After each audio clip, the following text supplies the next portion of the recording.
Shalom, terkasih dalam nama Tuhan Yesus. Shalom Bapak Ibu Saudara. Shalom. Selamat pagi. Ada sukacita? Lambaikan tangan. Puji Tuhan, saya undang pakai berdiri. Kita siapkan hati kita. Terima kasih Tuhan. Pada pagi hari ini kami mengucap syukur dan terima kasih.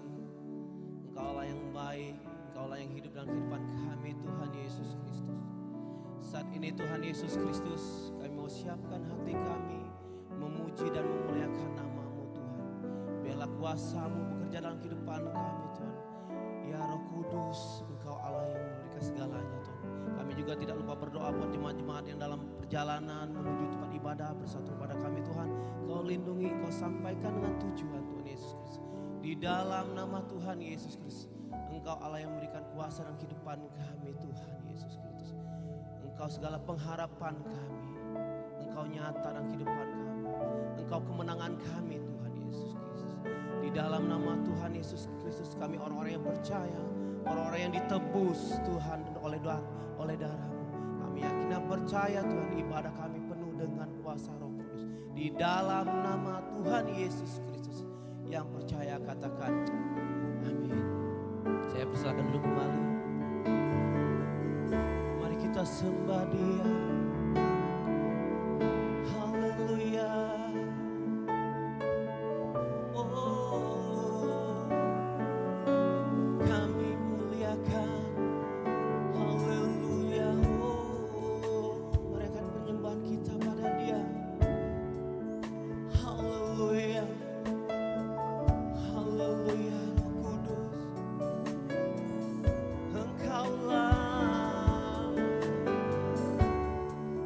Engkaulah harapan kami Tuhan.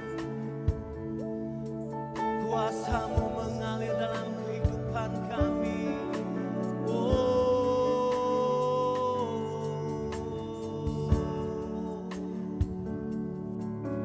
Haleluya. Ku mau bersyukur, ku mau bersyukur. Engkau Allah yang hidup, haleluya. Oh, mari angkat penyembahan kita pada Dia, bahwa Dia yang berkuasa dalam kehidupan kita. Haleluya.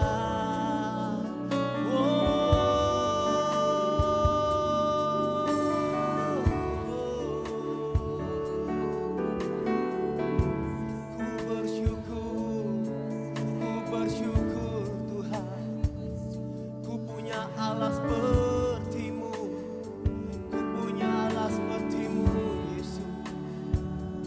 Segala pujian, syukur, hormat hanya bagi nama-Mu. Haleluya. Oh, kami sembah-Mu Tuhan, kami sembah-Mu.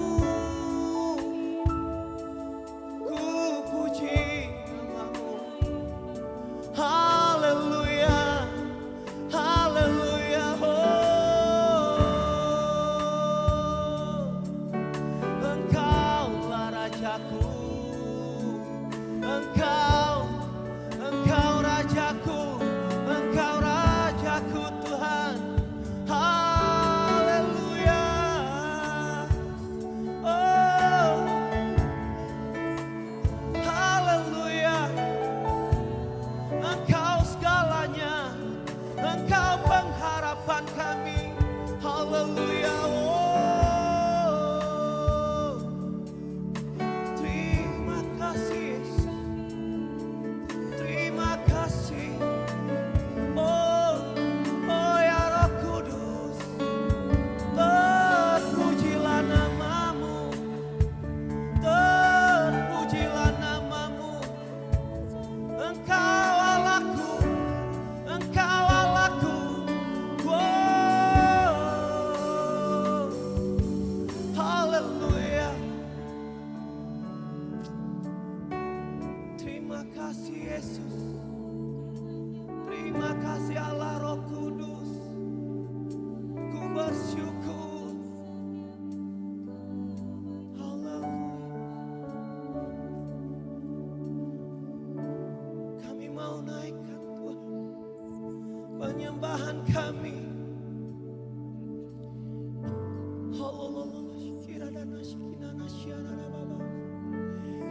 Terima kasih ya Roh Kudus. Ini hidup kami Tuhan. Ini hidup kami sebagai penyembah-Mu Tuhan.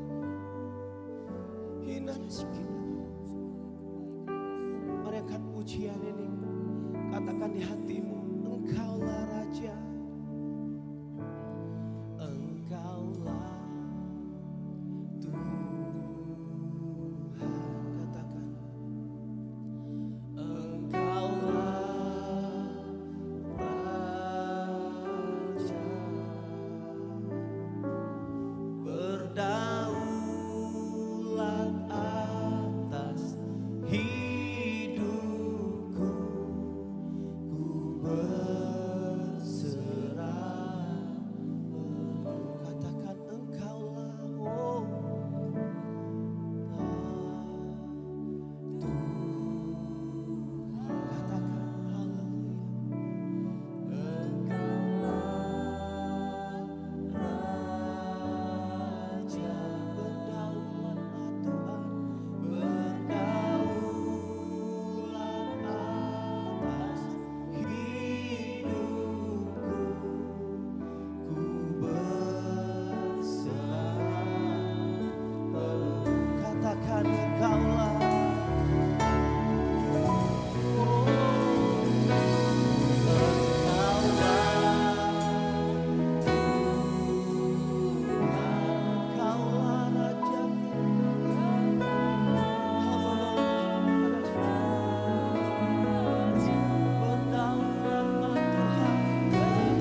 Saya undang bangkit berdiri. Jemaat bangkit dulu.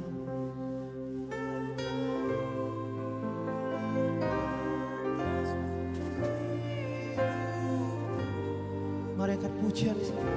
Katakan Engkaulah, Engkaulah. Engkaulah,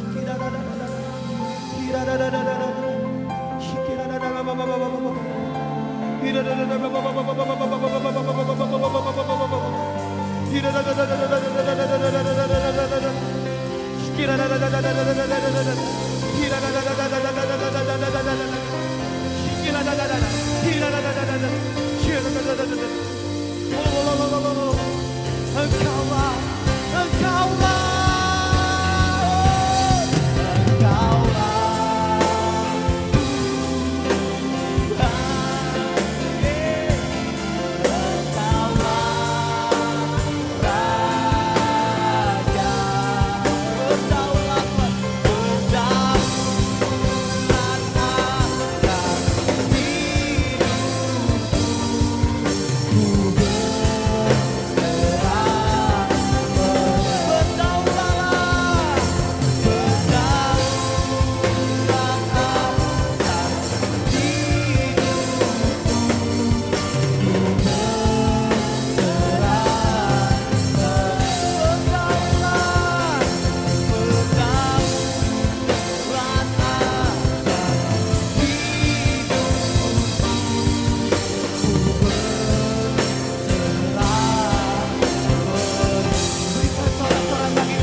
Engkau baik,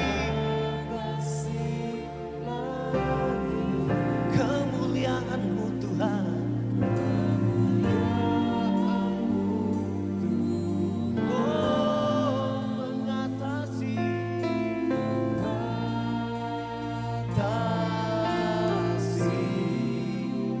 bumi. Berikan sorak-sorai bagi Tuhan. Haleluya.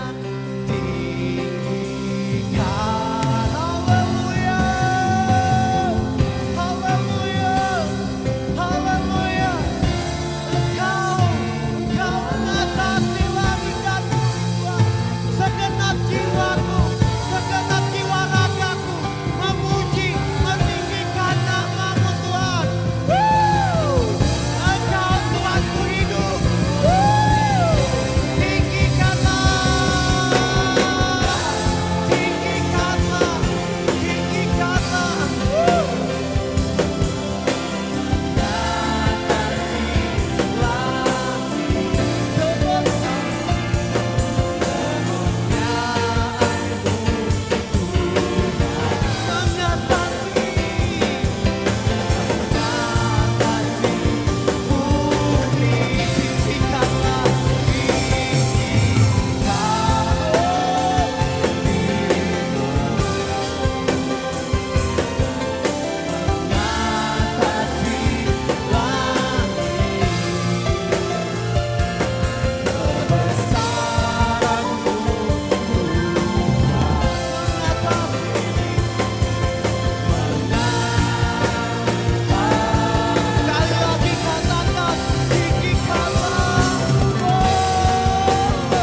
kasih Tuhan Yesus Kristus. Engkau baik, Engkau sangat baik dalam kehidupan kami. Kami mau bersuka cita di dalam nama-Mu Tuhan Yesus Kristus. Yang percaya katakan amin. Berikan sorak-sorai bagi Tuhan. Saudara diberkati hari ini. Saudara diberkati. Saudara dipulihkan. Amin. Hari ini saya akan mengajak saudara untuk bernyanyi dan memuji kepada Tuhan bahwa Tuhan itu baik. Saudara percaya? Katakan. Oh giranglah. Katakan oh giranglah. Oh giranglah. Katakan Tuhan Yesus. Tuhan Yesus amat cinta pada saya. Katakan. Oh sekali lagi. Katakan oh giranglah.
Kita mau siapkan hati kita.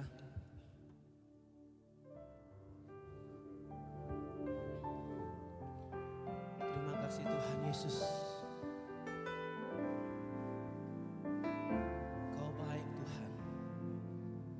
baik. Engkau lah yang pemulih dalam kehidupan kami Tuhan. Ketika kami berseru Tuhan di hadapan-Mu Tuhan, Engkau mengubahkan segalanya Tuhan Yesus Kristus. Ketika kami berseru Tuhan, oh bangsaku, bangsaku pulihkan, Engkau memulihkannya Tuhan. Kami yakin orang yang percaya Tuhan, hari ini Tuhan Yesus Kristus, kami orang-orang yang dipilih Tuhan oleh kuasa darah-Mu Tuhan Yesus Kristus. Kami mau siapkan hati kami Tuhan buat bangsa kami Tuhan Yesus. Terima kasih Tuhan Yesus Kristus. Jadikan kami Tuhan Yesus Kristus penggenapan-penggenapan. Kami yakin dan percaya Tuhan Yesus, darah-Mu mengalir dalam kehidupan kami Tuhan. Darah-Mu menyucikan kami Yesus. Haleluya. Terima kasih ya Roh Kudus.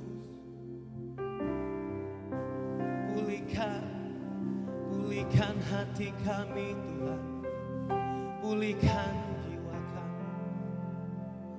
Oh,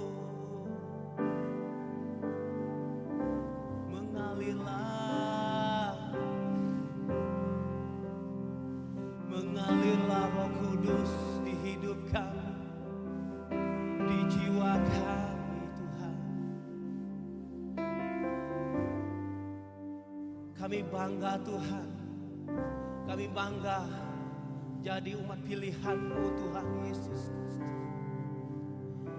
Haleluya ya Roh Kudus. Terima kasih. Haleluya. Mari angkat pujian. Darah-Mu Yesus sucikan daku. Darah-Mu Yesus bebaskanku. Darah-Mu Yesus ubahkan daku. Ku dijadikan baru. Katakan. Darah-Mu Yesus sucikan daku. Darah-Mu Yesus bebaskanku. Darah-Mu Yesus ubahkan daku. Katakan, ku dijadikan baru. Mari beri tepuk tangan bagi Tuhan Yesus Kristus. Haleluya. Berikan kemuliaan.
bagi hambanya untuk berdoa syafaat.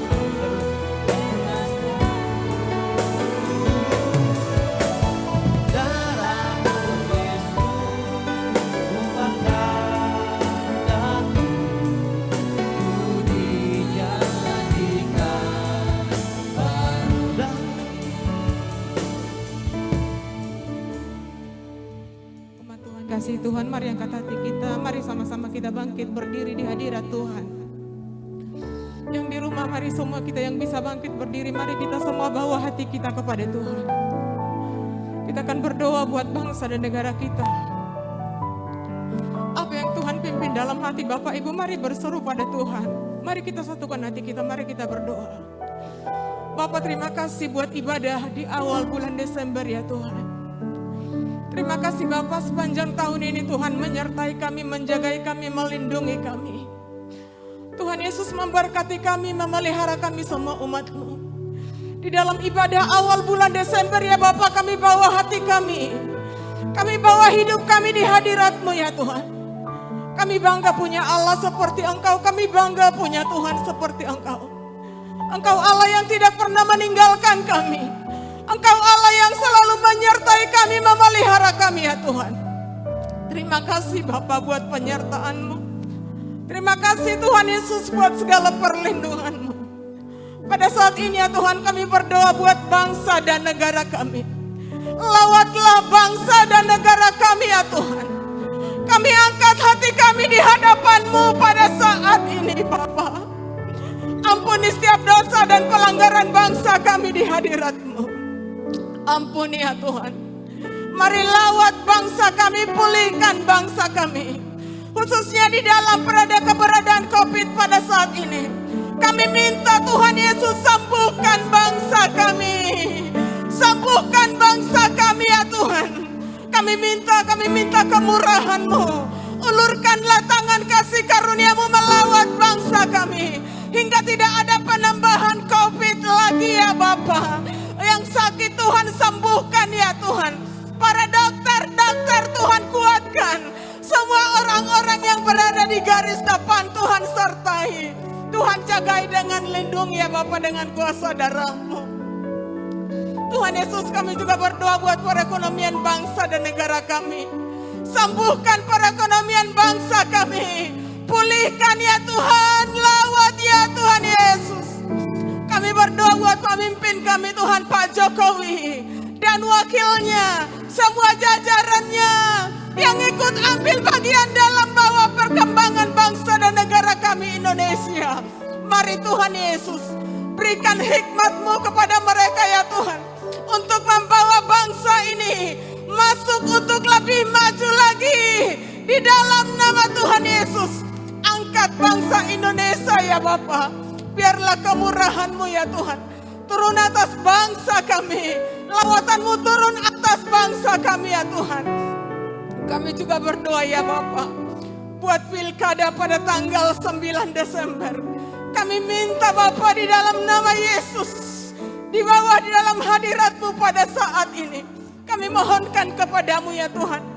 Biarlah orang-orang yang takut akan Tuhan, yang akan duduk Tuhan Yesus, yang akan Tuhan pilih di dalam 270 kabupaten kota yang akan mengadakan pilkada serentak ya Tuhan. Kami minta kepadamu, biarlah semua yang terbaik yang daripada Tuhan jamah hati semua masyarakat Indonesia. Mereka mengikuti protokol kesehatan hingga tidak ada lagi penambahan COVID di dalam nama Tuhan Yesus. Terima kasih Bapak yang baik. Kami juga berdoa buat Natal sekolah minggu ya Tuhan. Terima kasih Tuhan Yesus buat Natal yang Tuhan sertai kemarin pada Natal SKC ya Tuhan. Kami kembalikan segala pujian dan hormat kepadamu. Berkati juga Natal kami Tuhan Yesus. Natal sekolah minggu pada tanggal 13 Desember. Natal remaja pada tanggal 15 Desember ini ya Bapak. Natal umum pada tanggal 15, kiranya hadirat-Mu turun. Bawa semuanya umat-Mu. Semuanya kami mengalami Tuhan. Lebih lagi di dalam Natal ini ya Bapak. Tuhan Yesus, kami berdoa buat bangsa kami dari Sabang sampai Merauke. Khususnya di dalam memperayakan Natal, merayakan Natal ya Tuhan. Biarlah damai Tuhan turun. Kasih Tuhan turun. Tidak ada teroris Tuhan. Tidak ada kekerasan. Di dalam nama Tuhan Yesus. Damai daripada Allah turun. Shalom daripada Allah turun ya Tuhan. Bapa, kami juga berdoa buat hamba-Mu yang menggembalakan umat-Mu ya Tuhan. Bapa kami dan Ibu kami yang ada di tempat ini dan keluarganya. Tuhan jagai dan Tuhan pelihara senantiasa. Bertambah-tambah hikmat daripadamu ya Tuhan. Turun kepada hamba-Mu di dalam menggembalakan umat-Mu di tempat ini, baik juga di cabang-cabang. Terima kasih Bapa yang baik, dalam nama Tuhan Yesus. Inilah doa kami naikkan kepadamu. Berkati hamba-Mu ya Tuhan dalam menyampaikan kebenaran firman-Mu. Dengan kuat kuasa pengurapan daripadamu. Ya Tuhan Yesus, kami buka hati kami. Untuk dibimbing, ditegur dan dibawa. Untuk menjadi orang-orang yang dewasa di dalam Kristus. Urapi hamba-Mu sekali lagi ya Tuhan. Inilah doa kami naikkan di dalam nama Tuhan Yesus Kristus. Kami bersyukur dan berdoa. Haleluya. Amin. Silakan duduk Bapak Ibu yang dikasihi Tuhan.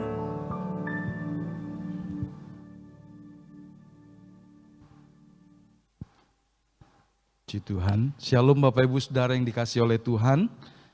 Kiranya kasih dan anugerah Tuhan turun atas kita sekalian pada pagi hari ini.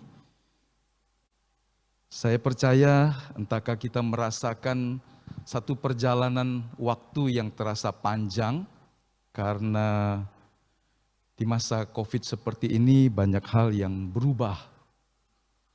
Apa yang tidak pernah disangka. Tetapi gereja dihadirkan Allah ke tengah-tengah dunia untuk menjadi berkat, menjadi jawaban. Dan Bapak Ibu adalah orang-orang yang telah dilahirkan baru dan diutus menjadi anak-anak Allah untuk membawa terang bagi lingkungan di mana kita berada.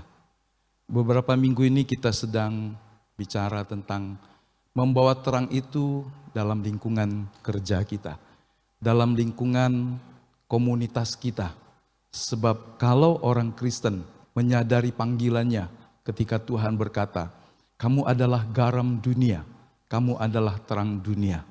Maka betapapun kecilnya terang kita, dan harusnya bertambah besar, tetapi itu sudah sangat membedakan siapa kita di antara lingkungan yang Tuhan katakan dalam kegelapan yang kelam.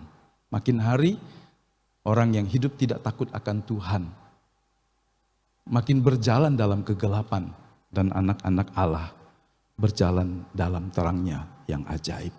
Kiranya kita semakin teguh, semakin kuat, memperlebar spektrum terang kita kepada keluarga, kawan, kenalan, di dunia kerja. Jika kita semua menyadari bahwa kita semua dipanggil untuk melakukan hal itu, maka sedikit demi sedikit ada banyak hal yang berubah, yang Tuhan kerjakan melalui kehidupan kita. Baik, kita akan lanjutkan lagi dalam pemberitaan firman Tuhan. Ya. Sekarang kita mau belajar dari para tokoh. Tidak saja satu orang, tetapi cukup banyak beberapa orang. Mereka bersinar di dalam kehidupannya, bahkan memberikan dampak besar bagi dunia. Dengan cara apa? Menjadi terang. Dengan cara membangun sikap atau attitude dan kepribadian yang benar. Maksudnya personality yang bukan sekedar sebuah polesan, tetapi lahir dari karakter. Kemarin kita melihat ada satu pohon yang di atasnya tentang daun dan kemudian ada buahnya, dan yang di bawah permukaan adalah akar-akar. Yang di bawah permukaan yang tidak terlihat akar itu bicara tentang karakter, tetapi di atas permukaan itu bicara tentang kompetensi. Jadi itu dua hal yang penting dalam hidup siapapun, apapun yang kita kerjakan. Bahkan di rumah tangga pun seorang ibu harus mengembangkan kompetensinya, kemampuannya. Ya. Nah, sekarang kita melihat ada segitiga yang di bawahnya adalah attitude atau sikap. Kenapa itu penting? Nanti kita melihatnya. Yang sisi yang sebelahnya adalah pengetahuan atau knowledge, dan sisi yang lain adalah skill. Jadi bayangkan jika seorang mau jadi berkat, berdampak, ketiga hal ini harus bertumbuh, berkembang dengan seimbang. Apa artinya orang punya kemampuan yang hebat, punya skill yang hebat, terampil sehingga disebut tenaga terampil.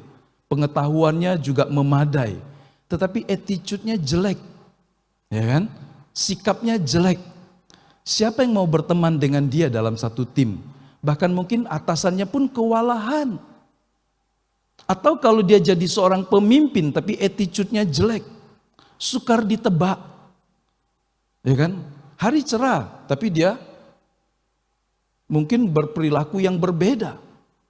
Hari mendung, mungkin tambah lagi parah. Sehingga anak buahnya bilang, payah ikut bos, payah ikut pimpinan. Gak bisa ditebak seumpama begitu. Bayangkan, karena sikap hatinya sangat situasional. Lagi senang, lagi bagus, tiba-tiba berubah. Bayangkan jika di rumah tangga, seorang kepala keluarga, seorang ibu rumah tangga, atau siapapun kita dalam peran masing-masing.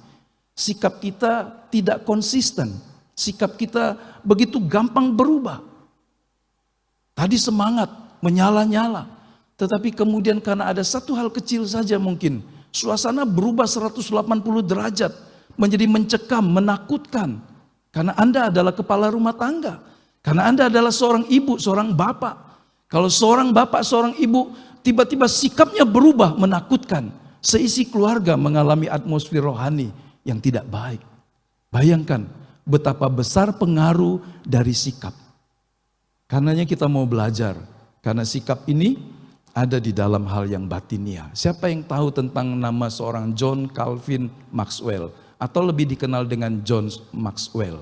Dia dikenal sebagai seorang penceramah, penulis buku yang memotivasi, karena dia lebih spesialis dalam manajemen dan leadership kepemimpinan. Tetapi siapa tahu, sesungguhnya dia adalah seorang pendeta. Seorang pendeta yang memberikan ceramah, mengajari di dunia sekuler. Tidak pakai ayat. Ketika berhadapan dengan orang yang belum mengenal Tuhan, tetapi seluruh kebenaran Alkitab bisa dituangkan di dalam tips-tips atau mungkin juga prinsip-prinsipnya. Dia menyampaikan sikap seperti ini. Sikap adalah ekspresi perasaan terdalam kita yang diungkapkan melalui tingkah laku. Bahwa sikap lebih jujur dan konsisten dari perkataan kita. Kadang orang berubah ngomongnya, pagi sore beda. Sampai dalam istilah Jawa ada, sore kedelai, besok pagi sudah jadi tempe. Ya kan? Berubah. Tadi iya, semua sudah senang. Tiba-tiba enggak. Kenapa enggak? Pokoknya enggak aja. Oh kan bingung. Kalau itu kita, mari kita belajar untuk menjadi orang yang memperbaiki sikap-sikap kita. Jadi sikap lebih jujur dan lebih konsisten dari perkataan. Dari sikap kita dapat menilai seseorang, sebab sikap memberikan gambaran apa yang dilakukan orang.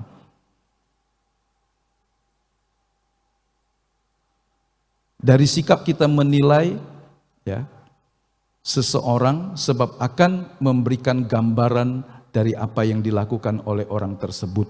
Ya, jadi sikap itu bicara lebih kuat dari perkataan. Tidak sedikit orang Kristen sikapnya jelek kepada orang tua, kepada orang yang lebih tua, kepada atasannya, kepada bawahannya, kepada orang yang mungkin menurut ukuran tertentu lebih rendah dari dia. Sikap, seringkali sikap orang Kristen, sekali saya ulangi, jelek, tidak bagus. Ada anak muda yang tidak diajar lagi tentang sopan, kesopanan, kesantunan. Dalam zaman seperti sekarang itu sudah hilang. Menyapa orang tua, menyapa orang lebih tua. Ya kan? Dari bahasa tubuhnya. Dari sikap yang nampak meskipun tidak berbicara. Mari pagi ini kita belajar. Tidak saja kita memiliki pengetahuan yang baik tentang firman Tuhan. Tidak juga kita memiliki keterampilan dalam dunia pelayanan. Terampil berkhotbah, itu juga keterampilan. Karena itu sebuah kemampuan menuangkan kata-kata. Terampil memainkan musik.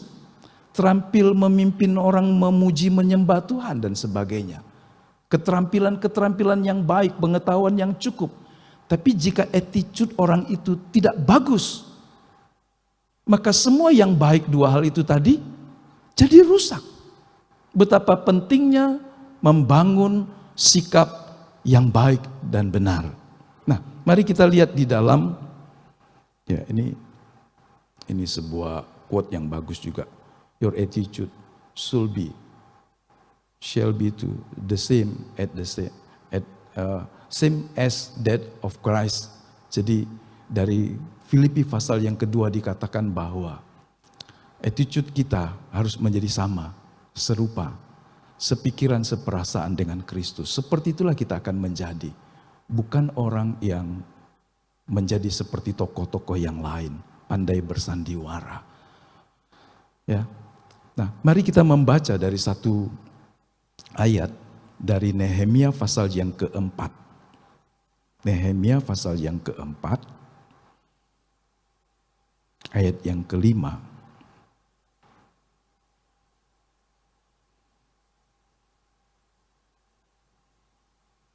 Nehemia pasal yang keempat, ayat yang kelima. Tetapi sangat bagus juga kalau saya membacakan kepada kita dari ayat yang pertama. Ketika Sanbalat mendengar bahwa kami sedang membangun kembali tembok, bangkitlah amarahnya dan ia sangat sakit hati. Ia mengolok-olokkan orang Yahudi dan berkata di hadapan saudara-saudaranya dan tentara Samaria, apa gerangan yang dilakukan orang-orang Yahudi yang lemah ini? Apakah mereka memperkokoh sesuatu? Apakah mereka hendak membawa persembahan? Apakah mereka akan selesai dalam sehari? Apakah mereka akan menghidupkan kembali batu-batu dari timbunan puing yang sudah terbakar habis seperti ini? Lalu berkatalah Tobia orang Amon itu yang ada di dekatnya, sekalipun mereka membangun kembali, kalau seekor anjing hutan meloncat dan menyentuhnya, robohlah tembok batu mereka. Ya Allah kami, dengarlah bagaimana kami dihina. Balikkanlah cercaan mereka menimpa kepala mereka sendiri, dan serahkanlah mereka menjadi jarahan di tanah tempat tawanan. Jangan kau tutupi kesalahan mereka dan dosa mereka.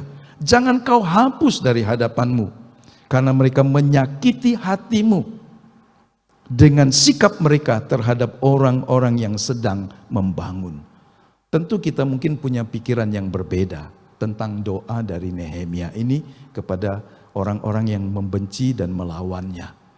Mungkin ada yang kita kurang sepakati. Ya, jangan ampuni mereka, jangan tutupi dosa mereka, ya, balikan cercaan mereka. Itu muncul dari kepahitan, kepedihan, luka dan penderitaan yang hebat ketika Nehemia sebagai seorang pemimpin yang ingin membangun kembali tembok kota Yerusalem yang sudah hancur melalui penyerbuan dari pasukan Babilonia. Dalam upaya membangun kembali tembok kota yang sudah runtuh, yang terbakar habis itu, sementara orang-orang yang sisa juga terbatas. Hanya kelebihannya karena Tuhan menghendaki, maka Tuhan memakai penguasa raja untuk memberikan surat tugas kepadanya. Ini sebuah kekuatan yang luar biasa. Lain waktu kita melihat tentang ini. Tetapi pagi ini kita hanya bicara tentang bagaimana Nehemia bersikap di tengah tantangannya. Sebagai seorang pemimpin, dia bisa ciut. Karena anak buahnya juga mengalami teror yang hebat, cacian dan olokan. Bangsa yang kalah, perhatikan situasi emosinya. Mereka adalah bangsa yang sudah kalah, tercerai-berai, dijajah, dibawa ke Babilonia. Kejayaan masa lampau sudah habis, runtuh. Bait Allah yang dibanggakan, tempat Allah hadir itu sudah hancur. Allah menarik dirinya dan membiarkan dirinya dipermalukan, dihina dan dinajiskan tempat kudusnya. Kalau dulu mereka beranggapan di mana Allah hadir di situ ada kemenangan, kemuliaan, tapi ketika Allah menarik diri dari umatnya, Allah membiarkan tempat kudusnya dinajisi dan dihancurkan oleh orang. Dalam situasi seperti ini, tidak ada satupun yang bisa membuat mereka bangga. Ditambah dengan olok-olokan yang hebat. Mereka dalam keadaan sungguh tidak berdaya. Tetapi ketika caci maki dan olok-olok itu, saudara perhatikan kalimat yang saya tulis merah di situ. Jangan kau tutupi kesalahan mereka dan dosa mereka. Jadi apa yang membuat mereka disebut bersalah dan berdosa? Karena mereka menyakiti hatimu dengan sikap mereka. Jadi saudara lihat, sikap yang salah yang diperlakukan atau ditunjukkan kepada orang itu bisa membuat sebuah dosa atau kesalahan. Jadi kalau Anda mempunyai sikap yang salah kepada orang di tengah kesusahannya, atau mungkin juga di tengah keberhasilannya, sikapmu salah, perkataanmu keliru. Kita pikir itu hal yang biasa. Tetapi dari bacaan ini kita tahu ternyata itu bisa menyakitkan hati Tuhan. Ingatlah dalam Matius pasal 25. Jangan pernah lupa itu. Pengadilan yang terakhir Tuhan mempersoalkan ketika seseorang tidak memperlakukan orang yang paling lemah dan hina itu seperti dia memperlakukannya kepada Tuhan. Sehingga raja itu berkata, ketika aku lapar, haus dan seterusnya, kamu tidak melakukan itu kepadaku. Kalau kita melakukan hal yang tidak pantas kepada sesama, ketika mungkin ada dalam posisi yang lebih tinggi atau lebih kuat, maka itu menjadi sebuah hal yang menyakitkan hati Tuhan. Nah saudara, dalam situasi seperti ini, kita melihat responnya bagaimana? Ya, jadi ketika mereka mulai membangun dalam keadaan yang susah, sulit, terbatas, orang-orang yang tidak senang ini mengolok-olok mereka, mengintimidasi, meneror mereka dengan sikap dan kata-kata yang kasar, merendahkan sekali. Ya. Tapi dalam ayat yang ke-6 tadi kita baca, tetapi kami terus membangun tembok sampai setengah tinggi dan sampai ujung-ujungnya bertemu, karena seluruh bangsa bekerja dengan segenap hati. Ayat 13 saya lompat, maka aku tempatkan rakyat menurut kaum keluarganya dengan pedang. Saudara tidak temukan di tempat yang lain, pekerja bangunan yang notabene rakyat yang dikerahkan ini, di tangannya ada pedang atau tombak, dan orang-orang yang juga memegang panah di bagian-bagian yang paling rendah dari tempat itu, di belakang tembok, di tempat-tempat yang terbuka. Jadi Nehemia memperkuat orang-orang yang bersenjata untuk menghalau kalau pekerjaan itu diganggu dengan kekerasan. Tetapi kita membaca dalam bagian yang lain juga, Nehemia memperlengkapi mereka alat kerja dan tangan kirinya memegang pedang atau tombak. Jadi mereka terus bekerja tapi dalam keadaan siaga kalau diserang oleh orang-orang jahat yang ada di sekitar mereka. Kenapa mereka tinggal di sana? Karena mereka telah kalah perang dan kemudian penguasa Babilonia menempatkan orang-orang lain di tanah Yehuda, di Yerusalem dan sekitarnya. Sehingga bangsa-bangsa yang lain ada di sekitar bait Allah di Yerusalem. Ayat yang ke-14 ya. Jadi Nehemia terus memerintahkan sikapnya benar, percaya kepada Tuhan, menjaga kehormatan Tuhan dengan cara melakukan apa yang benar dan berkenan kepadanya, menyelesaikan tugasnya. Ayat yang ke-14, ku amati semuanya dan berkata, saya potong di situ, kalimat dari ayat 14, jangan kamu takut terhadap mereka, ingatlah kepada Tuhan yang maha besar dan dahsyat, dan berperanglah untuk saudara-saudaramu dan untuk anak-anak lelaki, anak-anak perempuanmu, untuk istrimu dan rumahmu. Dia menguatkan hati para rakyatnya, jangan takut. Kalau mereka menyusahkan engkau, mengganggu dengan kekerasan, pertahankan. Wah, ini kan sesuatu yang seperti suasana perang, suasana genting. Secara rohani mengalami teror, tetapi secara fisik juga mengalami tekanan yang hebat. Dalam situasi seperti ini, mungkin kita punya pendapat yang berbeda. Tetapi ini yang diambil oleh Nehemia. Mereka sungguh-sungguh siap. Sambil bekerja, Mereka menjaga supaya pekerjaan itu tidak dirusakkan orang. Sehingga mereka mengerahkan kekuatan dan keberanian. Jangan kamu takut terhadap mereka. Padahal mereka dalam posisi yang di bawah. Mereka dalam posisi yang lemah. Ingatlah kepada Tuhan yang maha besar dan dahsyat. Kalau Anda lemah, ingat akan Tuhan yang dahsyat. Setuju Bapak Ibu? Ada waktu kita bisa menjadi lemah karena lingkungan, karena tekanan, karena hal-hal yang kita alami dalam hidup. Di saat seperti itu, ingat akan Tuhan senantiasa. Nah, saya menambahkan lagi, mereka bekerja siang dan malam. Supaya tidak ada celah. Mereka terus bekerja dalam keadaan siaga. Sampai satu titik para rakyat, orang yang bekerja telah menjadi lelah. Tetapi Nehemia menguatkan mereka. Dan singkat cerita, usaha ini berhasil di tengah tantangan yang sangat hebat. Pekerjaan menyelesaikan pembangunan kembali tembok yang sudah roboh dan terbakar ini selesai. Karena sikap hati dan kepemimpinan dari Nehemia benar.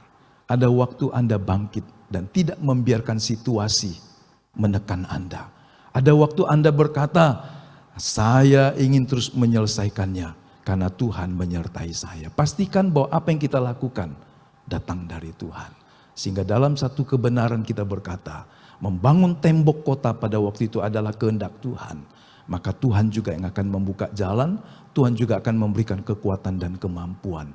Pastikan yang kita lakukan adalah apa yang memang Allah kehendaki. Maka Tuhan pasti menolong kita sampai selesai. Jangan pernah ragu, karena Allah tidak pernah sepotong-sepotong dalam iman yang diutarakan Rasul Paulus kepada jemaat di Filipi. Aku yakin sepenuhnya Dia yang memulai yang baik di antara kita akan menyelesaikannya sampai sempurna. Dia menggunakan kata enerchestai, sebuah ritual ketika seorang imam ingin menguduskan air yang akan dipakai untuk ibadat orang-orang di kuil. Rasul Paulus mengambil konteks itu menceritakan sebagai sebuah analogi. Ketika imam besar itu mulai dari depan sampai ke altar untuk membuat proses penyucian air itu. Sampai dia menyentuhkan api yang ada di tongkatnya dan air itu dianggap suci. Maka tidak ada hambatan. Seperti itulah yang Tuhan sedang lakukan dalam hidup kita. Membentuk kita, memproses kita sampai kita menjadi serupa seperti Kristus. Selama kita berjalan dalam ketaatan dan kesetiaan. Allah akan meneruskannya sampai selesai. Allah tidak pernah bekerja setengah-setengah dalam hidup kita. Amin. Apa yang kita lakukan dengan perjamuan kudus pagi ini bicara tentang apa yang sudah selesai dilakukan Yesus di kayu salib. Dan kita harus melanjutkannya sebagai bagian dari tanggung jawab kita. Nah, percaya diri itu baik dan perlu. Tapi kalau orang tidak percaya diri, itu tidak pernah melangkah kemanapun. Tapi orang yang terlalu percaya diri, dalam istilah lain, selalu menenggelamkan kapal. Terlalu pede, itu bisa bahaya. Tapi mari kita melihat. Contoh ya, Bapak Ibu lihat sebelah kiri adalah kucing. Kalau kucing ini bercermin, yang dia lihat adalah siapa yang di sebelahnya yang di cermin itu Bapak Ibu? Kucing besar. Singa. Raja rimba. Lo yang melihat Raja rimba ini siapa? Kucing. Tapi dia membayangkan dirinya sebagai Raja rimba. Ya. Lebih besar dari kenyataannya. Mungkin ada yang berkata, boleh aja Pak. Oke, enggak apa-apa kalau Anda berpendapat begitu. Atau kalau Anda suka catur. Ini apa? Bapak Ibu yang tahu catur? Pion. Tapi ketika disorot bayangan, pion ini merasa apa? Itu raja atau Perdana Menteri? Perdana Menteri ya. Karena kalau raja ada salibnya di atasnya. Perdana Menteri. Dalam beberapa hal Perdana Menteri lebih hebat dari raja. Raja nggak bisa melompat nggak bisa memotong kiri kanan. Perdana Menteri bisa melakukan, kecuali mungkin melangkah seperti siksak kuda. Jadi ini pion, tapi dia melihat dirinya seperti seorang Perdana Menteri. Saya berkata, ini orang terlalu percaya diri. Bolehkah? Terserah kalau Anda berpendapat boleh. Tapi mari kita melihat beberapa hal, salah satunya dari Yosua. Ini sebuah kisah. Ketika mereka berhasil menaklukkan Yeriko. Yeriko itu kota yang berkubu tebal, tembok tinggi, seperti Great Wall di China. Di atas tembok saking lebarnya, ada orang bisa membangun rumah. Jadi membangun rumah di atas tembok. Jadi kalau temboknya cuma satu batu bata disusun dua, nggak bisa bangun rumah di situ. Mungkin di beberapa titik. Tapi yang jelas ini tembok yang tebal. Dan Allah memerintahkan Yosua supaya dia membawa seluruh tentaranya berjalan keliling sehari sekali tanpa ngomong apapun juga. Setiap hari. Tapi pada hari yang ketujuh Tuhan suruh bangun lebih pagi lagi, putar 7 kali. Ini sebuah usaha. Putar 1 kali keliling kota, kalau kota itu mungkin radiusnya bisa 1-2 kilometer. Ini perjalanan yang melelahkan. Tapi ketika hendak melihat kekuatan yang lebih besar yang Allah akan nyatakan, mereka harus keliling 7 kali. Dan juga tetap tidak boleh ngomong. Bisakah kita membayangkan ada orang berjalan mengitari kota dan kemudian cuma diam, kemudian penjaga dan mungkin juga rakyat mengintip berdiri di atas tembok dan ngomong, ngapain ini orang? Kayak orang tidak waras. Mungkin ada yang mengolok. 7 hari mereka lakukan tanpa boleh berkata-kata. Tapi pada hari yang ketujuh, pada yang ketujuh kali mereka berputar. Mereka bersorak. Dan waktu mereka bersorak, bukan karena suara mereka keras. Tuhan bertindak merobohkan tembok itu. Sehingga mereka masuk, tembok itu roboh. Karena Tuhan yang bertindak atas ketaatan Yosua dan rakyatnya. Kemenangan ini memberikan sebuah semangat yang luar biasa. Dan kemudian karena mereka harus bergerak maju mencapai tanah yang dijanjikan. Di depan mereka ada sebuah kota kecil yang tidak sehebat Yeriko yang kokoh itu. Sehingga ketika Yosua melakukan lagi sebuah pengintaian, dia mengutus sekelompok orang dan kemudian berkata seperti ini. Ayo intai tempat itu, lihat bagaimana supaya kita bisa mengatur strategi untuk menaklukkan kota itu. Orang ini memantau, melihat dan kembali dengan sebuah laporan dari ayat yang ketiga ini. Kembalilah mereka kepada Yosua pengintai ini dan berkata kepadanya, tidak usah seluruh bangsa itu pergi. Biarlah hanya kira-kira 2 atau 3.000 orang pergi untuk menggempur Ai itu. Janganlah kau susahkan seluruh bangsa itu.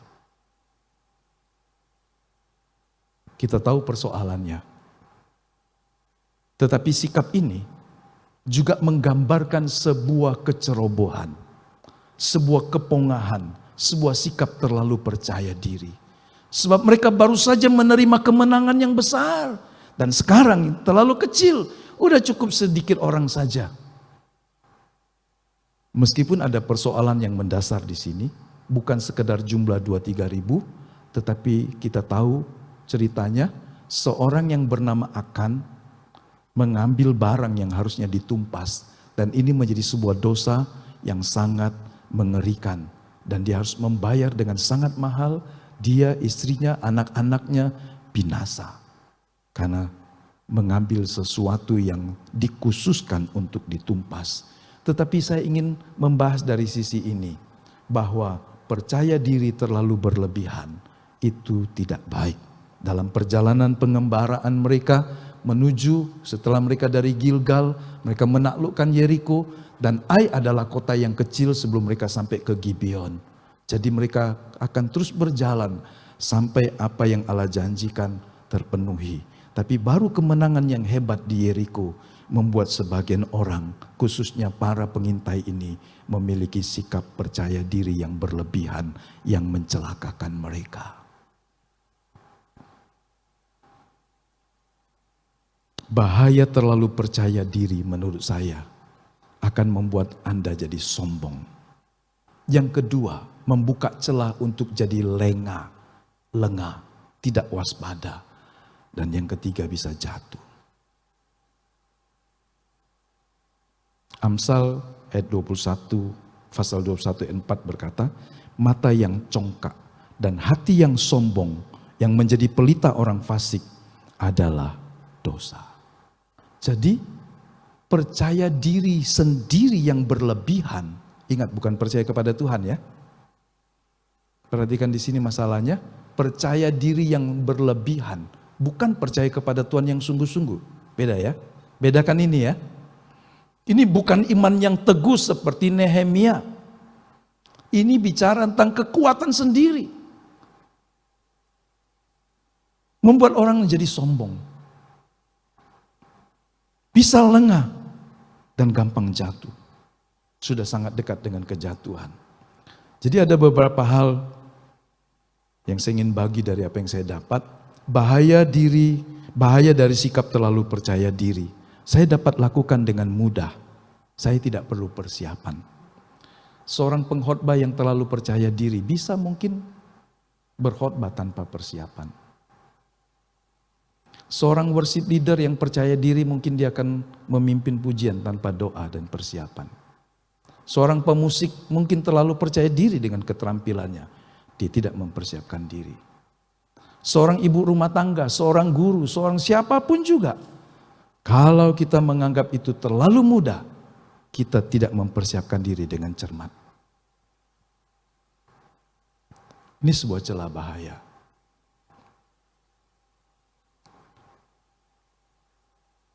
Bapak Ibu bisa lihat ini apa? Kalau di jalan raya ini penting, pakai helm supaya tidak membahayakan kalau kepalanya jatuh. Ya. Bayangkan, ini terlalu percaya diri. Harusnya dia nggak perlu pakai helm kalau dia tikus. Tapi kita sudahlah tikus, nggak usah kita ngomong lah. Kita bicara tentang kita. Terlalu percaya diri, tidak membuat kesalahan. Kalau yang begini gimana? Liburan nih. Kalau liburan seperti ini, gimana saudara? Terlalu percaya diri juga kan? Saya mencari perhatian, saya hebat. Kalau dia jatuh, memang mungkin pikiran yang optimis berkata ini sudah kuat, sangat sempurna. Tapi selalu yang disebut kecelakaan, ada satu faktor yang mungkin cuma 1% atau kurang. Atau sesuatu yang kita tidak pernah bayangkan terjadi. Bahkan ada yang mungkin kita perkirakan tidak mungkin terjadi juga.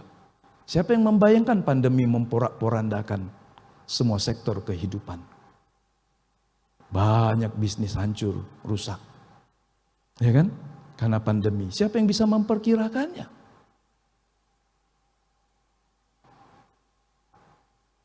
Saya berkata-kata dahulu baru berpikir. Ngomong aja, nggak mikir dulu. Nanti kalau orang sudah tersinggung, udah bikin masalah baru mikir, iya ya, maaf ya. Terlalu percaya diri, seolah-olah dia pasti benar dan dia tidak mungkin salah. Orang lain harus mendengarkan saya, karena saya lebih pintar, saya lebih pengalaman, saya lebih hebat, saya lebih tua, dan seterusnya. Jika mereka tidak menerima saya, pendapat saya, mereka idiot. Saudara, mungkin kita tidak seperti se-ekstrim yang saya tuliskan di sini. Tapi kadang-kadang sikap kita tidak tepat. Karena terlalu percaya diri, bukan percaya sungguh kepada Tuhan. Nah, ini orang yang tidak percaya diri. Terbalik lagi. Sebetulnya ini adalah singa. Tapi ketika dia bercermin, dia lihat dirinya adalah seekor kucing. Amsal Sulaiman pasal 24 ayat 40. Ayat 10. Kejauhan sih. Sekiranya ya. Ya, mata sudah tua. Tidak bisa dihindari. Saya baca di sini saja. Jika engkau tawar hati pada masa kesesakan, kecillah kekuatanmu. Masa kesesakan itu masa kesulitan, masa kesukaran. Kita tawar hati, kecil tambah kekuatan kita, tambah merosot. Jadi di masa seperti ini bukanlah saatnya Anda jadi tawar hati. Kalau istrimu, suamimu, anakmu, orang tuamu, saudaramu, temanmu kecil hati, tawar hati, Anda harus berkata, ayo kita pandang Tuhan. Tuhan sanggup menolong kita. Ayo kita kembali kepada kebenaran firman-Nya. Ayo kita kembali kepada jalan-jalannya. Bukan kita saling melemahkan. Bukan kita saling menjatuhkan. Nah, orang yang tidak percaya diri dalam Kristus sama dengan tidak percaya akan kuasa dan kekuatan Tuhan yang tidak terbatas. Kita terbatas, tapi Tuhan tidak terbatas. Dia bisa menolong kita. Meskipun ketika tidak ada cara dan jalan yang kita duga. Dari sini tidak bisa, dari sini tidak bisa. Allah bisa melakukan. Karena dia Allah yang tidak terbatas. Dalam situasi yang sukar dan sulit, yang diminta dari kita adalah menjaga iman kita, kesetiaan kita, kasih kita kepada Tuhan. Tidak percaya diri di dalam Kristus melemahkan kekuatan. Karenanya Tuhan ingatkan Yosua. Jadi ini tadi satu tokoh Nehemia, ini tokoh yang kedua Yosua. Ini orang yang selama ini cuma menjadi pelaksana. Musa mati. Kemudian tanggung jawab yang besar. Yang dari satu sudut Musa tidak berhasil membawa bangsa ini masuk ke negeri Kanaan. Sekarang beban ini ditimpakan kepada Yosua. Orang kedua yang selama ini ada di belakang. Yang selama ini tidak terlihat perannya kecuali di medan perang. Yang selama ini tidak membuat rancangan dan keputusan strategis. Yang selama ini tidak membuat apa-apa. Yang cuma menjadi pelaksana apa yang dikatakan Musa. Tapi sekarang Tuhan berkata, Yosua, Musa sudah mati. Aku angkat engkau memimpin bangsa ini untuk memasuki negeri Kanaan. Apa yang Musa tidak bisa lakukan, engkau harus melakukannya. Saudara bisa bayangkan? Kalau kita baca kitab Yosua, dia gentar. Dia tawar hati. Ini sebuah peralihan dari orang yang di belakang layar. Orang kedua tiba-tiba menjadi seorang nomor satu yang harus bertanggung jawab dalam segala hal. Jika Musa orang hebat itu gagal dari sudut tertentu. Karena Tuhan berkata kau nggak boleh masuk. Karena kau telah berdosa. Padahal dosanya nggak besar-besar amat bagi kita mungkin. Cuma teledor. Ya kan? Tuhan suruh katakan, dia pukul gunung batu itu 2 kali lagi. Kadang-kadang kita berkata, ini nggak salah kok. Reaksinya saja over. Tapi kalau Tuhan tidak menyuruh, berarti itu sebuah kesalahan. Kembali ke Yosua, hatinya gentar. Jadi waktu Tuhan berkata begini, Yosua, kuatkan hatimu. Ya, berarti sebetulnya Yosua memang mengalami hati yang tawar dan sulit. Bukankah telah kuperintahkan kepadamu, kuatkan dan teguhkanlah hatimu dengan sungguh-sungguh. Bertindaklah hati-hati sesuai dengan seluruh hukum yang telah diperintahkan kepadamu oleh hambaku Musa. Janganlah menyimpang ke kanan atau ke kiri supaya engkau beruntung kemanapun engkau pergi. Ayat 9, bukankah telah kuperintahkan kepadamu, kuatkan dan teguhkanlah hatimu. Janganlah kecut dan tawar hati, sebab Tuhan Allahmu menyertai engkau kemanapun engkau pergi. Jadi jangan membiarkan kelemahan kita, kekurangan kita, membuat kita kehilangan iman kepada Tuhan.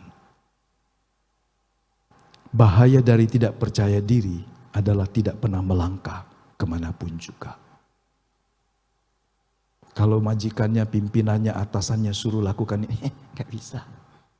Orang lain aja. Ingat tentang Musa? Untung Tuhan sabar. Saudara, Pernahkah saudara menugaskan orang yang ada di bawah wewenang dan tanggung jawabmu? Lakukan ini. Dan kemudian dia berdalih dengan 10 dalih, 12 dalih, 13 dalih. Yang terakhir dia bilang, Pak nggak bisa Pak. Sampai Anda mungkin berkata, ngomong kalau dari tadi nggak bisa. Terus dia ngomong, Pak kan dari tadi sudah bilang nggak bisa. Bapak aja maksa. Kalau saudara ketemu orang seperti ini, saudara bilang apa? Ada. 10 bertemu dengan orang ini, saudara cepat tua dan dirawat rumah sakit. Betul nggak? Kalau Anda jadi orang yang bekerja, bayangkan. Suruh ini nggak bisa, suruh ini nggak mau, suruh ini takut salah. Takut ini, takut itu. Orang yang tidak percaya diri tidak pernah mendapatkan sebuah kemajuan dalam hidupnya. Dia harus menyelesaikannya dan berkata, Tuhan sanggup menolong saya. Amin. Ya. Tidak percaya diri, tidak percaya Allah yang Immanuel yang ada di dalam dia. Ingatlah kisah Musa. Sampai Tuhan berkata, kan kemarin kita lihat 4 alasannya ya, masih ingat gak? Sampai Tuhan bilang terakhir, siapa yang buat lidah? Siapa yang buat orang berkata-kata? Karena dia berdalih terus. Saudara bayangkan, ini orang yang kalau kita baca kemarin, kisah Rasul, orang yang berkuasa dalam perkataan dan perbuatan. Putri Firaun memproyeksikan dia jadi pemimpin masa depan. Karena dia tidak punya anak laki-laki. Dia bakal jadi penguasa besar di Mesir. Tapi 40 tahun di padang belantara, kebanggaan dirinya hancur. Sehingga waktu Tuhan mengutus dia kembali, dia kehilangan itu. Tapi Tuhan mau memulihkan dan memakai dia, bukan lagi percaya kepada dirinya, tetapi percaya kepada Tuhan yang mampu menolong dia. Sehingga ingat kemarin sebuah istilah, saya adalah seseorang di dalam Kristus. I am somebody in Christ. Tadinya dia berkata, I am somebody. Tapi kemudian 40 tahun kemudian dia berkata, I am nobody. Aku bukan siapa-siapa. Jangan aku, jangan aku. Tuhan pulihkan kita. Gambar diri kita harus pulih. Siapapun kita, orang yang di dalam masa lampau, hidup dalam kekurangan, kelemahan, bahkan dosa. Kalau kita mau datang kepada Tuhan, dia akan menjadikan kita manusia baru di dalam dia. Alkitab punya silsilah, mencatat bagaimana Yesus lahir dari perempuan sundal, silsilahnya. Rahab. Ya kan?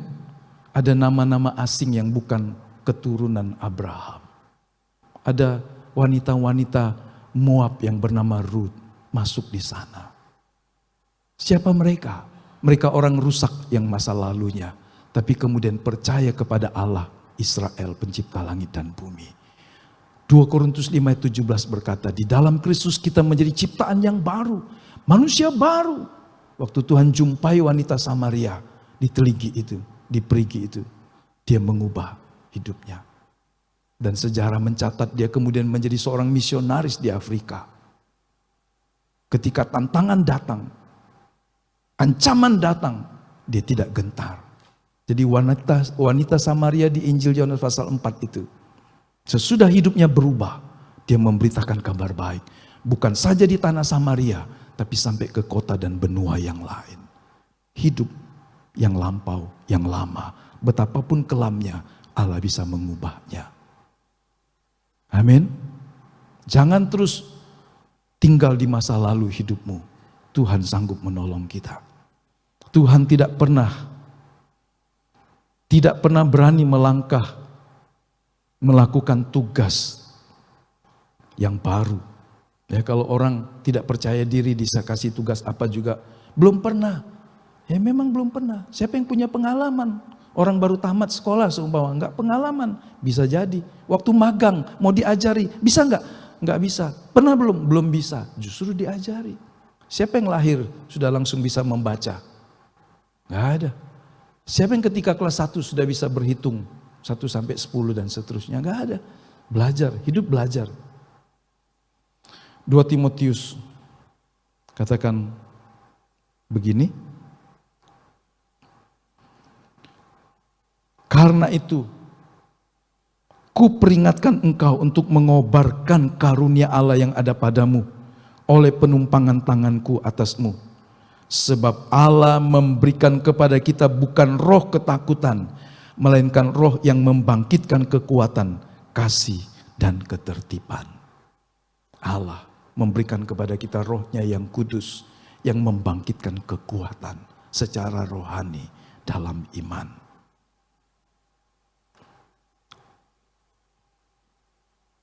Ya. Oke. Mari kita lihat, bangunlah kepercayaan diri yang benar di dalam Kristus. Kalau memang ini kucing, dia melihat ya kucing saja nggak apa-apa, tapi kucing yang di dalam Kristus. Analogi ini nggak sempurna, tapi hanya untuk mengingatkan kita. Kalau dia raja rimba, dia singa, dia melihat seperti dia di dalam Kristus. Jadi bukan dirinya yang hebat, tapi Tuhannya. Itu poin saya. 1 Korintus pasal 3 ayat yang ke-10. Tetapi tiap-tiap orang harus memperhatikan bagaimana ia harus membangun di atasnya. Mari kita baca lagi ayat 3 dari Roma 12. Berdasarkan kasih karunia yang dianugerahkan kepadaku, aku berkata kepada setiap orang di antara kamu, janganlah kamu memikirkan hal-hal yang lebih tinggi daripada yang patut kamu pikirkan. Tetapi hendaklah kamu berpikir begitu rupa, sehingga kamu menguasai diri menurut ukuran iman yang dikaruniakan Allah kepada kamu masing-masing. Menurut kadar kasih karunia dan iman yang Tuhan percayakan. Karenanya Tuhan memberikan kepada seseorang 1 talenta, 3 dan 5. Tujuannya mereka mengembangkan karena Tuhan tahu. Jadi ada satu kisah ketika Daud memberanikan diri oleh imannya datang kepada Saul dan hendak melawan Goliat. Kemudian Saul berkata begini, wah baguslah, oke ini pakai baju zirah, baju yang di depannya dilapisi logam supaya enggak gampang ditembusi panah atau benda tajam. Pakai juga mungkin ini perisai, pakai ini pedang. Daud masih muda waktu itu. Waktu Daud suruh memakai itu dan kemudian mencoba berjalan. Dia sulit, dia enggak bisa berjalan. Karena itu bukan baju dia. Terlalu berat, terlalu besar. Karena itu baju zirahnya si Raja Saul. Akhirnya dia copotin semua. Dan dia enggak pakai apa-apa. Dia cuma bersenjatakan ketapel dan batu. Tapi itu bukan soal ketapel dan batu. Tetapi tentang Tuhan yang maha dahsyat itu. Kadang-kadang kita berpikir kalau saya pakai baju kebesaran orang itu, wah saya berwibawa. Tapi sanggupkah engkau memikul bebannya? Ya kan? Kadang kita melihat, wah orang itu penuh dengan kemuliaan. Kau bisa enggak merasakan tekanan dan beban seperti yang dia rasakan? Ayo Tuhan kasih kita kasih karunia dan kita berkata cukup Tuhan. Kalau kita ingin jadi seperti orang lain, kita capek. Jadilah dirimu di dalam Kristus Yesus. Amin. Kalau kita punya perbedaan, ya bersyukur. Bersyukur karena di dalam Kristus kita adalah seorang yang unik di dalam Dia. Menguasai diri menurut ukuran iman yang dikaruniakan Tuhan kepada kita. Oke, saya mengajak kita untuk melihat ini gambar ya. Ini kalau orang menggali, dia mau mencari harta karun atau tambang.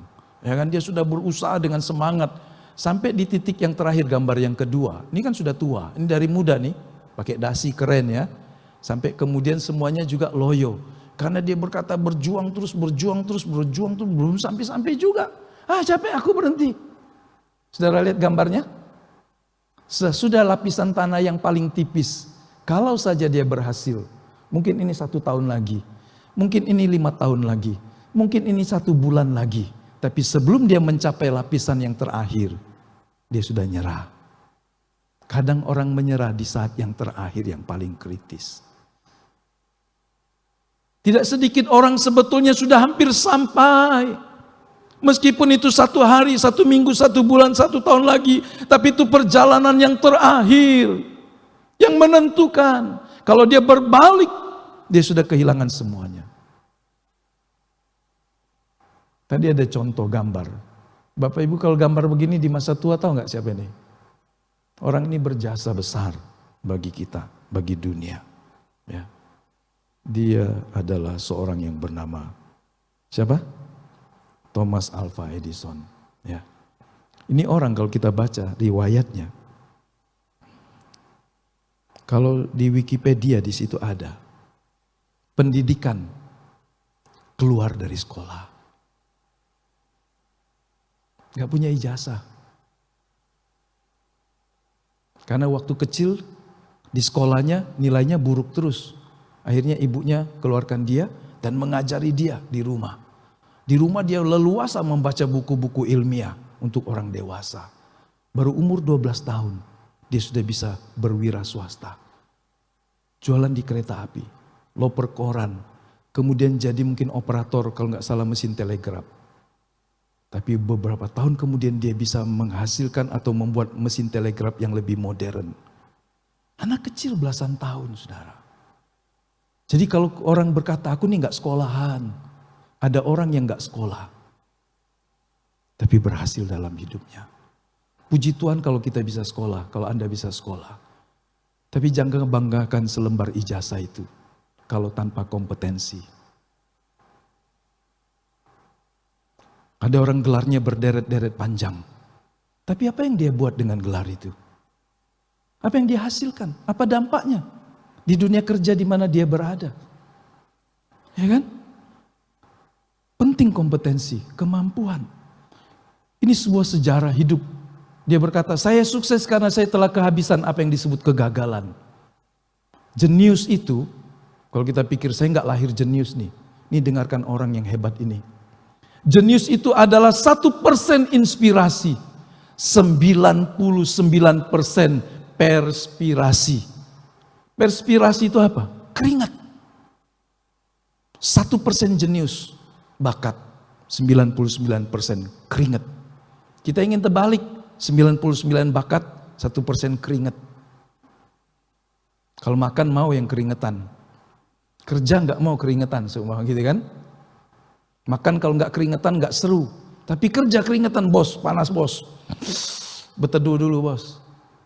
Kalau sudah lihat orang kerja di luar bangunan mungkin. Masuk jam 8:30. Jam 9 udah ngopi. Jam 11 istirahat. Ya kan? Masuk lagi 1:30 tidur siang.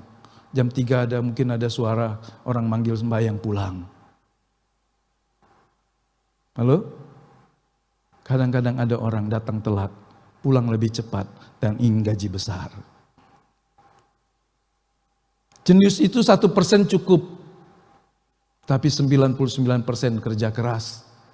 Ini orang bukan ngomong kosong. Kalau saya ngomong mungkin Bapak Ibu nggak percaya. Tapi dia seorang selama hidupnya membukukan paten 1093. Paten atas namanya. Sebuah rekod yang hebat. Apa yang paling fenomenal saudara?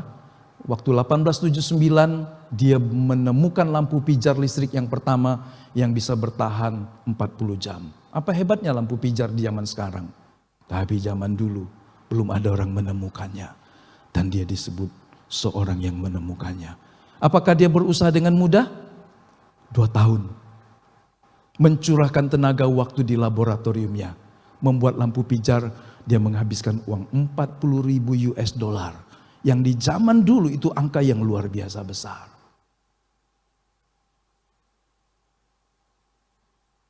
Dia berusaha menemukan bahan yang bisa berpijar ketika dialiri arus listrik tapi tidak terbakar. Dan dia mencoba berapa? 6.000 bahan. Dengan 9.000 kali kegagalan. Saudara bisa bayangkan kenapa dia bisa menghabiskan uang 40.000 US dollar? Karena dia telah mencoba 6.000 jenis bahan. 6.000 saudara, bukan 6 jenis bahan. 6.000 jenis bahan. Makanya dia berkata, kesuksesan bagi saya adalah karena saya telah kehabisan apa yang disebut kegagalan. Contoh ini biarlah mengingatkan kita. Ada orang-orang yang begitu gigih, tenaga, uang, pikiran, dan seterusnya waktu. Kadang-kadang kita ingin berhasil tapi gak mau bayar harga. Gak mau capek, gak mau susah. Penghasilan mau besar, gaji mau banyak, omset mau besar, tapi urus usahanya, tokonya malas-malasan seumpama. Mau orang datang sendiri, bos ini ada duit, begitu kira-kira gitu ya. Orang India bilang nehi, nehi, nehi. Ya kan? Yang kedua pesannya, jangan gila hormat dan menuntut pujian. Di dunia kerja, kalau Anda seorang yang gila hormat, menuntut pujian, saudara pasti nggak pernah puas. Ya kan? Kita patut menghormati orang, tapi bagi kita sendiri harus menerapkan sebuah sikap. Jangan jadi orang gila hormat dan menuntut pujian dari manusia. Kalau tidak nanti ada orang memperalat kita, mengiming-imingi kita. Dia mungkin menyenangkan telinga kita, tapi dengan tidak tulus. Ya. Galatia pasal 5 ayat 26, janganlah kita gila hormat, janganlah kita saling menantang, dan jangan saling mendengki. Ini sesudah Paulus bicara tentang buah-buah Roh Kudus. Tuhan Yesus, teladan agung kita, hidup dalam pelayanannya yang mulia, tidak didasarkan untuk mencari hormat bagi dirinya. Dari mana kita tahu? Dia mengatakannya sendiri dalam Yohanes 8 ayat 50. Tetapi aku tidak mencari hormat bagiku, ada satu yang mencarinya, dan dia juga yang menghakimi. Dia sendiri enggak. Karenanya dia mengajarkan sebuah sikap. Seorang hamba kalau sudah menyelesaikan tugas, dia bisa berkata, aku ini cuma hamba tidak berguna. Aku hanya melakukan apa yang pantas aku lakukan. Tidak ada celah untuk iblis menjatuhkan seseorang yang berprinsip kemuliaan dan kehormatan hanya bagi Tuhan yang berhak menerimanya. Anda akan tetap enteng ketika Anda disepelekan orang. Anda tidak sakit hati ketika Anda tidak dipuji orang. Anda tidak luka ketika Anda tidak dianggap ada. Berkarya, berbuatlah yang nyata. Itu bersuara lebih keras. Tuhan memberkati kita. Mari kita berdiri.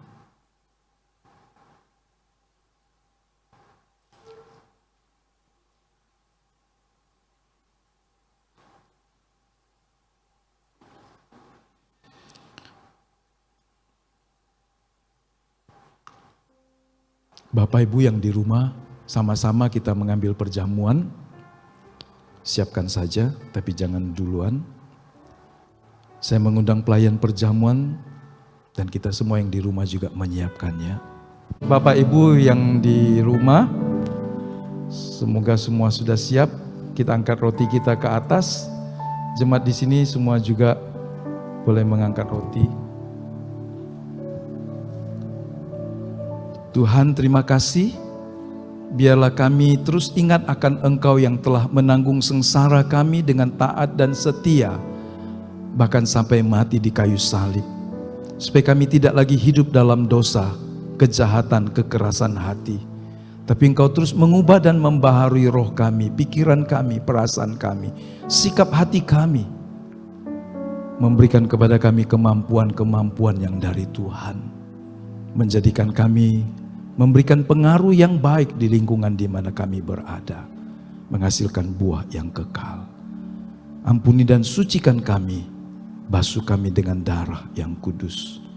Terima kasih banyak Bapa.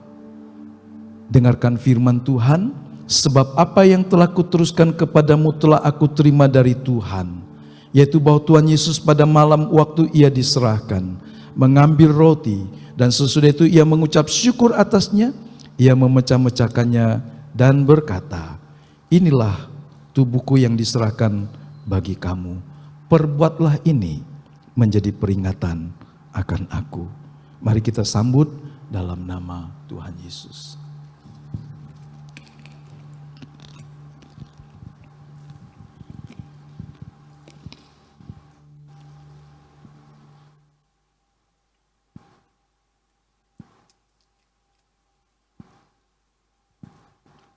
Bapak Ibu silakan mempersiapkan anggurnya.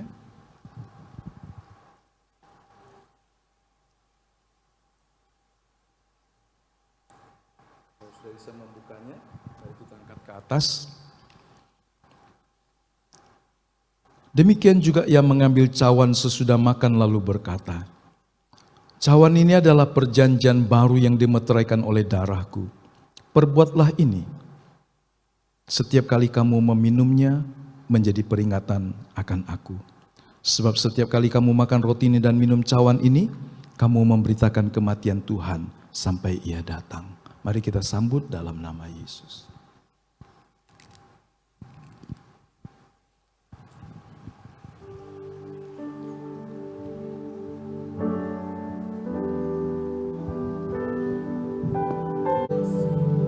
Terima kasih banyak Bapa.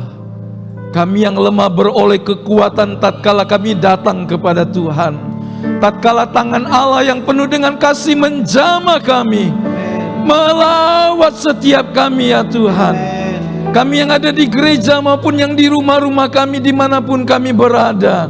Roh yang kudus yang diam di dalam kami membangkitkan roh-Mu, supaya roh kami menyala-nyala ya Tuhan. Engkau memberkati kami dengan segala kecakapan dan kesanggupan sesuai dengan kasih karunia yang Allah percayakan kepada kami. Sebagai ibu rumah tangga, kepala keluarga, pekerja, karyawan, mahasiswa, pegawai negeri, pegawai swasta, pengusaha, apapun tugas kami di dunia kerja sehari-hari, kami mau membawa terang Allah di lingkungan di mana kami berada. Pakai kami ya Tuhan, menyatakan kemurahan kebaikan-Mu. Kami terima segala berkat dan pertolongan Tuhan pagi hari ini. Bagi roh kami, jiwa kami, bagi tubuh kami, bagi rumah tangga kami, bagi keluarga kami, bagi dunia kerja kami, bagi kota kami, bagi bangsa kami Indonesia, bahkan bagi setiap orang di muka bumi ini yang mencari dan merindukan keselamatan daripada-Mu. Biarlah Engkau menganugerahkannya dengan limpah. Terima kasih. Berkati para pemusik, pemuji, tim multimedia. Berkati semua orang yang melayani Tuhan di pagi hari ini. Berkati kami semua yang menjadi penyembah-penyembah Tuhan. Tuhan memberkati kami yang di rumah. Memberkati persembahan-persembahan syukur kami kepadamu. Ucapan bibir yang memuliakan nama-Mu, karena Engkaulah yang layak menerimanya. Terima kasih banyak Bapa. Persembahan kasih kami persembahkan di dalam nama Tuhan Yesus. Dan biarlah Allah memberkati untuk kelebaran dan keluasan pekerjaan Allah dimanapun yang Engkau kehendaki ya Bapa. Terpujilah Tuhan sampai selama-lamanya.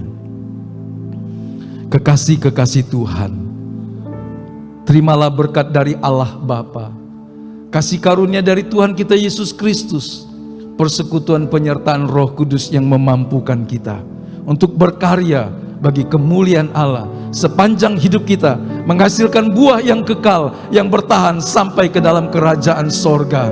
Terpujilah Tuhan sampai selama-lamanya. Haleluya. Amin.